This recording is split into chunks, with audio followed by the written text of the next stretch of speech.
This is the Marketing Made Easy for HR Consultants podcast, a show to help independent UK-based HR consultants get a pipeline of perfect fit, high-paying clients without expensive adverts, time-consuming social media activities, or energy-sapping and monotonous networking meetings.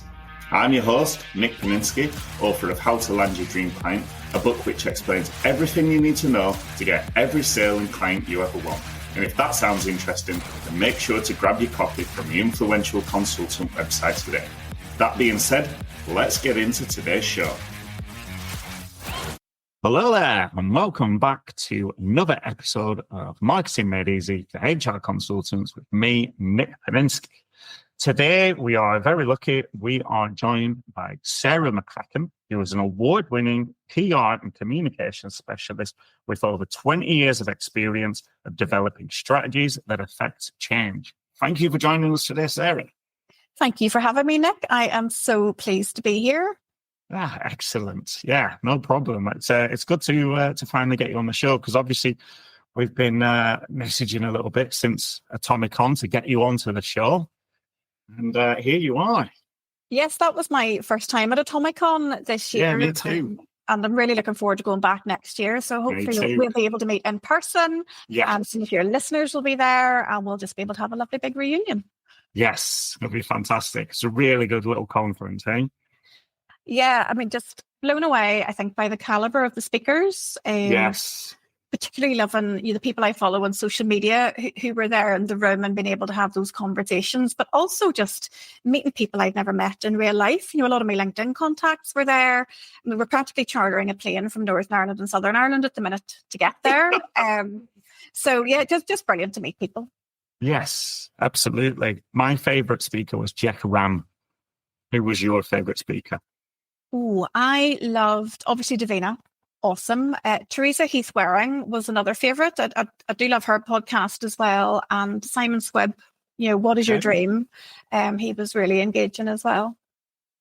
That is so interesting, because I have got no idea about any of those speakers. I know about Davina, obviously. Lovely Davina. Everyone knows Davina. But yeah, I don't know any of your speakers. So it's the Jeff Ram talking about the celebrity treatment you should give your clients. Very interesting. He's going back this year. Yes, so I'm looking forward to that. But I think that's maybe the power of the conference. There's so much, there's something for everybody. Yes. So again, you can go your route, I can go mine, and then we meet at the coffee break and discuss ideas. Yeah, it's brilliant. It's such a good day. Love it. And I also love, just how friendly everyone is, how engaging, how exciting. It's got a feel to the conference, You're not sat around bored at any point. Oh, definitely not. And I mean, I had sort of seen and read about it, maybe the year or two previous, and I just had so much FOMO. I had to book myself on, and I'm so glad I did. It's one of the best business decisions I've made.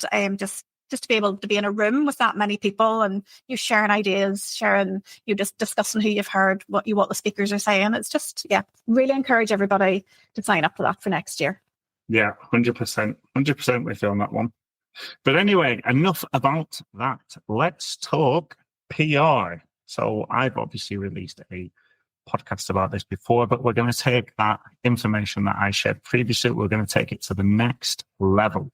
Sara is an expert with over 20 years of experience. So in your own words, Sara, what is PR? What is PR indeed? I mean, everybody, the whole world, obviously your target audience is not the whole world. Let me get that out there now. But, the feedback I get a lot is, your PR, it's just sending out some press releases and getting in the media. And it is part of it. That's one of your tactics, but it's so much more than that. Obviously, Nick, you're the marketing expert. That's, your activities you undertake to make sales of a product or service. Advertising, its close cousin. But PR is about your reputation.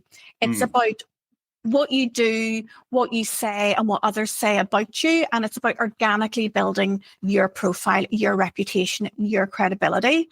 And it's really just a way to get that positive credibility, positive reputation, so that people are talking about you, your business, and your services when you're not in the room. And that's what we're all after. We want to be the go-to person, be it for PR or HR. And just PR is a way to do that. Now, if you have a shoddy reputation, No amount of PR or spin is gonna rectify that. So, but that's not what we're about here. You and your listeners, we're open, we're transparent, we're good at our jobs, and it's about building our positive credibility and reputation. So that's really PR in a nutshell. Now, PR will overlap with marketing. The tools and tactics are similar. You've all got social media, there'll be e-newsletters, all the rest of it. But, your PR, your marketing approaches need to complement each other. And, it's never too early to do PR for your business. And PR is not just for those great big faceless corporations either with the multi-million pound budgets. It's for small businesses, consultants, entrepreneurs from the very beginning. And again, it's about looking at just what opportunities are out there for you to raise your profile. And a structured PR approach will really, really help that. Nice. That is, I like that. I like that summary. That's very good. I think, like you say, leaning into PR is very good. I think for me, it's about positioning. It's about your brand. Like you say, it's your reputation, but it's also about you as a business, it's about sharing your message without sharing it. It's building awareness. Because obviously when you go to marketing, there are different goals that you can try and facilitate when you're doing your lead gen or whatever it is. And sometimes it is about getting leads and clients. And sometimes it's just about building awareness for your business. And obviously PR lends itself to that, right? Absolutely. And, your PR approach, it really needs to align to your business plan as well. You obviously have these goals that you want to achieve in terms of sales, in terms of, whatever it happens to be. So you then need to think, what can PR do to support that? So again, it's starting to filter. It's not doing everything, but, you've various tactics, if you like, available. Media relations, that's the press side of things. You have your social media channels, podcast. Coming on podcast is a brilliant approach. Your website networking, stakeholder engagement. And if you think of all these things as credibility markers, they all then start to add up. You've got your marketing touch points. How many touch points you need to sell service? Could be 5, could be 35, who knows? But these all feed into that. And your credibility then all builds up. So if you were looking for an HR consultant, for example, I might Google HR consultant. I have had to look for an HR consultant in the past for something else I was connected with.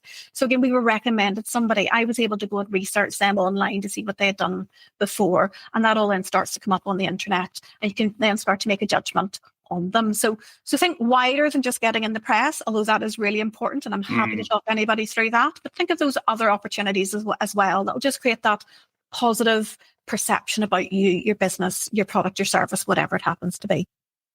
Nice. Yeah, I like it. Well, let's talk some more about that. Let's talk about, because obviously being featured in the press is fantastic for your business, right? So I think we all know that, depending on how you coverage. Yes. If we do crisis comms in another episode, maybe. Yes.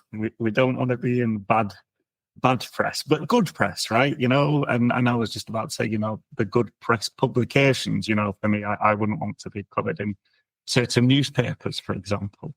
So, but yeah, it is good because then you can stick it on your website and it is great for credibility, i.e. if, a trustworthy news source trusts you, then I, Joe Public, should be able to trust you as well.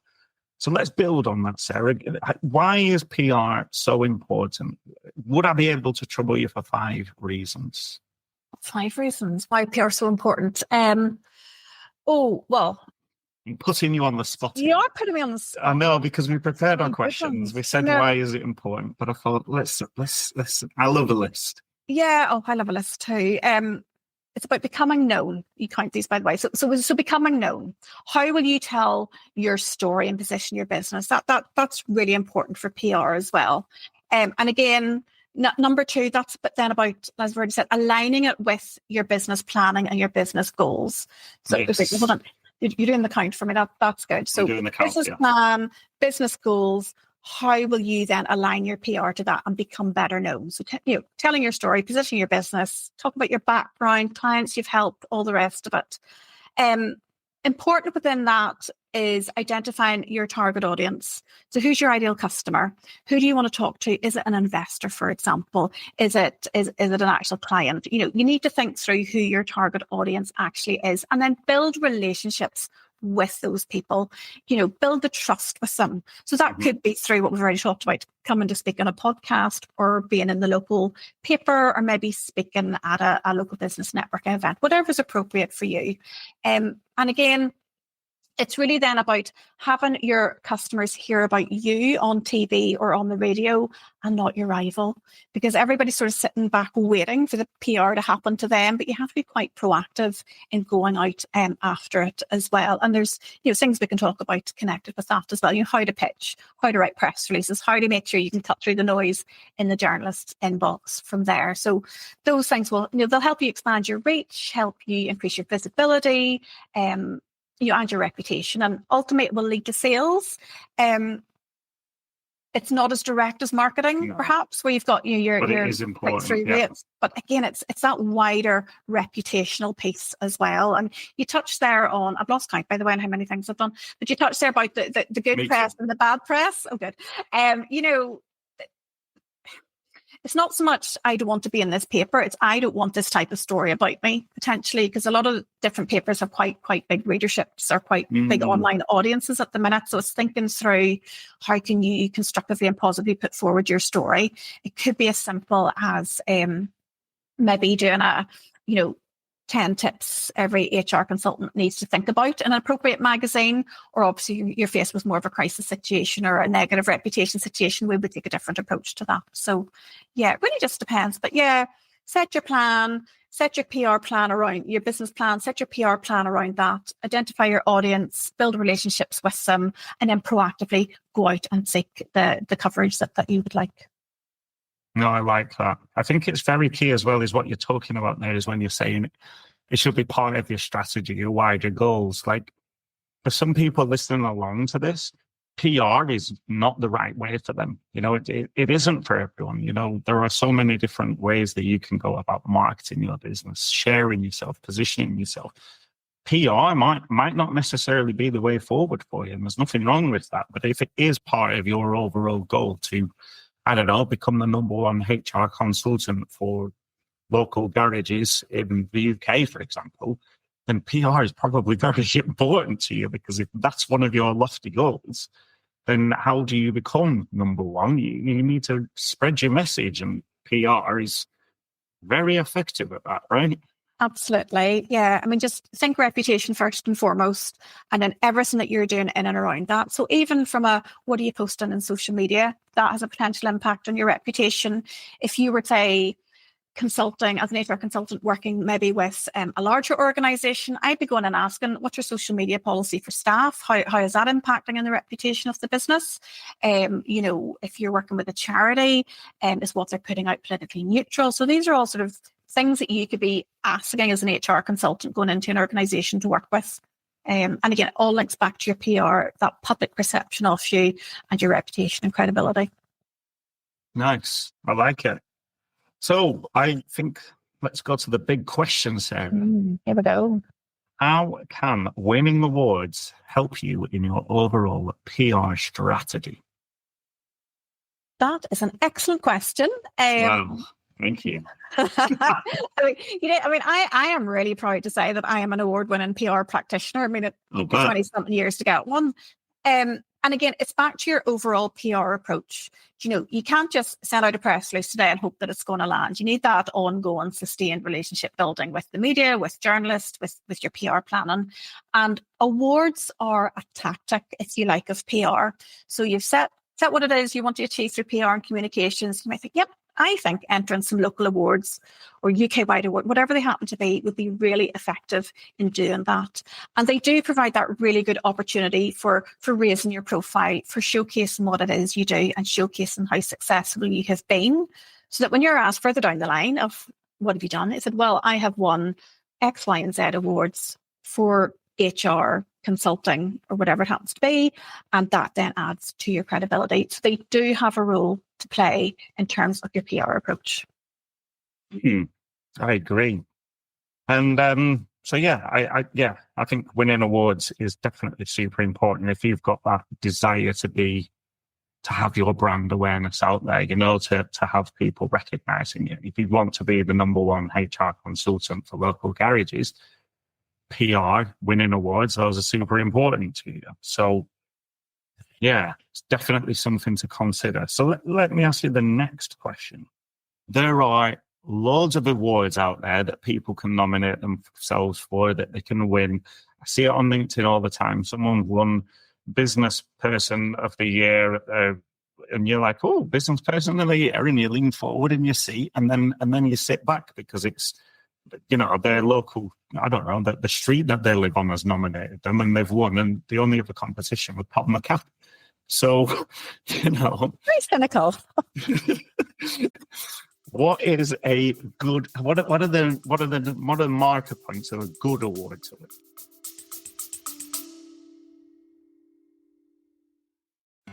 Growing a HR consultancy can be incredibly lonely. Your friends and family pay polite attention, but they don't really get it. And the fear of where the next client is coming from can be incredibly daunting when you've got mouths to feed and a mortgage to pay. All in all, becoming self-employed wasn't quite as fun and easy as you thought it'd be. And I get it, trust me. That's why I've set up the HR Business Success Squad, and I'm inviting you along to grab one of the limited spaces. In the squad, the first thing we do is get laser focused on where you want your business to get to and how you're going to get there. From there, it's all about making progress with one-to-ones, fun competitions, trainings, Q&As, and interacting with a fantastic group of people who are in the same boat as you. They get what you're going through and what you're trying to achieve because they're on the same path as you, so you can hold each other to account. And the best part? There's no contract. The HR Business Success Squad is a monthly pay-as-you-go membership. You can come and go as you please. If it's not for you, you're free to leave. No hard feelings, no cancellation charges, and no early exit fees. So if you're ready to create a real plan for growth with real support and people alongside you to cheer you along as you make progress towards your business goals, then visit the Influential Consultant website today and join the HR Business Success Squad. Yeah, look, I'm agreeing 100% with what you're saying. There are so many awards out there that you could be winning. So I think before you go down that route, what I would be recommending is you take that step back and thinking which awards are credible. Are they related to your professional body, for example? Are they related to maybe your local business enterprise? Could be a Federation of Small Business award, could be something high profile like that. Anybody can set up their own award ceremony. Like Nick, you and I could decide to set one up tomorrow, and it would be a money-making enterprise for us, and we could have all sorts of business practices to encourage people to do that. But for me, it's about, are the awards credible? Are they going to enhance my business, and will they reflect well on my business as well? Now, I have heard in the past of, for example, sustainability awards being set up, being sponsored by, shall we say, a beverage company that don't have the best pollution record. So again, it's trying to tie those things up as well. Equally, I know of some sustainability awards that are being led by somebody whose passion is to improve the world in terms of sustainability. So there's different ones out there. So I would encourage you to research them and look who's behind them, and maybe look at previous winners and do they sit well with your values. I think would be the key from that as well. And I think there's other potential red flags as well. Do you have to pay to enter? I don't necessarily have a problem with that. So I'm a fellow of the Chartered Institute of Public Relations, and if I want to enter those awards, I need to pay to enter, and that's okay to an extent, because of the credibility that comes. But equally, are you being asked to pay to play, if you like? Are you then going to be stung by a very high ticket awards ceremony that you have to go to actually get your award? Are you then going to be asked to, pay to have the marketing assets?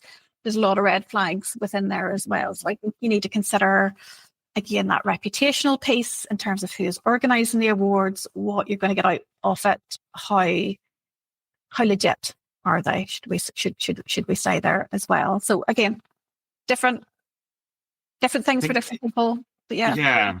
I think that's something that probably people overlook. I mean, I certainly do. But when you talk about winning the awards, and they are that sustainability award, and it's sponsored by a mega popular beverage company, you might not think too much about that. But 5 years down the road, you might be thinking, like someone might come across you and want to hire you, but then they see that you're associated with that beverage maker and they'll be like, absolutely not. Hard left, and by accident, you've tarnished your brand, you've tarnished your reputation. Yeah. So it's super important. Yeah, it's not something, as I say, it's not something I'd thought about. Yeah. And I think as well, you'll see them as well occasionally, maybe more local ones, and you put in submissions and then suddenly your friends on Facebook will ask you to vote for them. Click here because most number of likes is going to win. Again, is that really based on a significant amount of effort in terms of your entry, your nomination submission? Is it being judged by a group of your peers, for example, or is it just a popularity contest on social media? I would have a few warning bells about those ones as well, I have to say. Again, more popularity or vote counting ones. So lots to think about, but equally there are some really good awards out there. And I would be looking at, the reputable source. Is it your professional body? Is it, again, back to the local business enterprise? You see newspapers running business awards as well, because then obviously they have a good reputation behind them as well. And again, what is that sort of long-term value the award is going to give to you as well? Is it just going to be a quick hit, or is it something that you're really going to be proud of promoting, like you've already said, in sort of 3 to 5 years' time? Yes. I think one thing to think about as well from a marketing perspective and getting the most juice, the most squeeze from that juice, I see people winning awards and then not putting it on their websites. They share it on LinkedIn, but then that's the end of it. And I think you need to put that on your website, the little photo collage of the night, link to a press release about it, maximize the return on that. Because if you get named as Business Person of the Year for the small, medium-sized businesses federation or something, then put that out right, left and centre everywhere on your website, because that's a big one. Absolutely. It's just that classic repurposing your content and just remembering, and we're all guilty of this, that just because you put something on LinkedIn and 25 people have seen it, they forget the next week. So you can continually pop that out as well. So absolutely. Use it, maximize it, keep building that credibility piece as well. And then even if you have won the award, can you do a piece for the local paper, for example? You'll have a lovely photo of you all dressed up, holding your award nicely. Get that nice photograph, get it in the local papers, really keep pushing it. In distribute papers as well. Absolutely. If you're Federation for Small Business will win a award, but then you serve local mechanics, what magazines do they have? Exactly. Yeah, that's a great little tip there, Sarah. Yeah, that brings us right back to what PR is and identifying your target audience. So again, what magazine should you be in? What newspapers are relevant to you? And then just focusing all your efforts on those rather than a huge big scattergun approach, which doesn't really work for anybody. Nice. I like it. So I guess that brings us to the last question. How can someone win an award? We have to enter. It's first go off, Excellent. Step one. You see that about, and it's like, oh, should I enter? Should I not enter? And again, you've got to think back to your overarching business strategy. Will this enhance what I do? Will it add to my credibility? So if you're ticking those boxes, then yes, take that next step of, finding their criteria, finding, what are the deadlines? That would be really important as well. And do you need a bit of budget for this as well? Pursuing awards, it can be distracting from your day-to-day business. It can be costly, so you need to balance all that in as well. But in terms of how to write the award, I'd be looking at choosing the right award to enter, business specific, really good reputation, valued by your stakeholders and your target audience as well would be really important. And then start to look at the criteria. And I've actually been an awards judge for CIPR, which was really eye-opening. So you'll see in a lot of these things, people are looking for examples of what it is that you've done. So there's no point in wasting your 350 words in this nice narrative of, what I did on my holidays. That's the style I talk about it. You want to actually deliver. I did this and it had this big an impact and I helped this many people and the outcome was a real change in HR practice or whatever it happens to be. So craft that compelling narrative about what you've done, who you've helped and what the outcomes are. And that's really going to help, in terms of the judging process, because they will have criteria to follow. But yeah. Nice.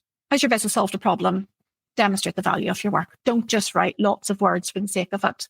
And again, so then in HR, we would talk about that being a STAR. star So or car. situation, task, action, result. Yeah, or car, contact, action, result if you're short on time. So yeah, very much so. But it's that evidence-based piece to really demonstrate what you've done. So you've got your right awards, you've crafted your lovely thing. Get somebody to read it over.